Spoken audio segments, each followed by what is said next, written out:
Hello everyone, it's Shane Kanto, your Wasteland reviewer, and I'm here to review Eye Without a Face. And this is a new horror film from writer-director Ramin, Niami, and starring Dakota Shapiro as Henry, who's this agoraphobic young man who sits in front of his computer and hacks into webcams of young women and watches them. And along the way, you're wondering, like, all of these terrible things are happening, and there's some kind of serial killer killing these women, and this film is this strange mystery of figuring out what's going on while also just being thrown into this voyeuristic life of Henry. He has his roommate, who Luke Cook plays, Eric. Luke Cook's from the Chilling Adventures of Sabrina from Netflix, and he suspects something bad and of Eric and what he potentially could be doing. He's a struggling actor, YouTuber, and this film from Niami is interesting and bold in the filmmaking techniques. Like, right from the start, you have this extreme Dutch angle right off the bat in terms of this disorienting. Like, you see this woman, and she's armed, and she's trying to protect herself. What's going on here? It's hinting at what's to come, because this is one of those things where it's like you start at the end, and you jump back, and then you see this life, and the camera work's really well done.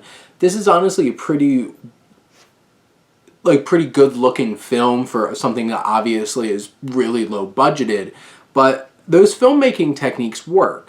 Narratively, this film, it's repetitive. It's, Henry being a creep, watching these women and having these conversations, and tension builds to some point to really gear towards, like, what's going on here.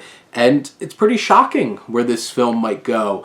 And that works, but are you fully invested at that point anymore after watching this film meander a little bit throughout, just watching this character played by Shapiro be really creepy? Shapiro's alright in the film. There's some moments where his performance might not be the strongest, but does a fine job, and so does Cook, and you have all of these young women playing these different webcam girls, and it's a really creepy and unnerving experience watching this film just from the concept of you're watching a watcher, and you're in it, experiencing it, and these unnerving, just watchful eye, this experience that he has.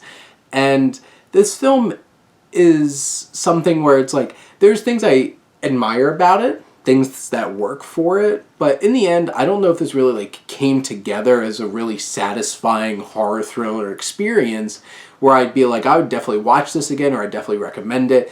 I feel like if you're a really big fan of this genre and you really enjoy horror films, and you could at least get something out of the technical aspects and some of the unnerving and creepy moments, then I think this is worth you checking out a little bit at least.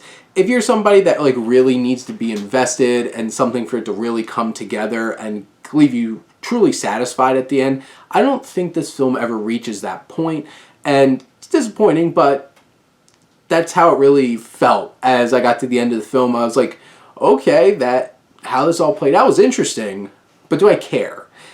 Was I like, oh my god? Or was I like, okay, definitely more of the latter. But in the end, this has potential.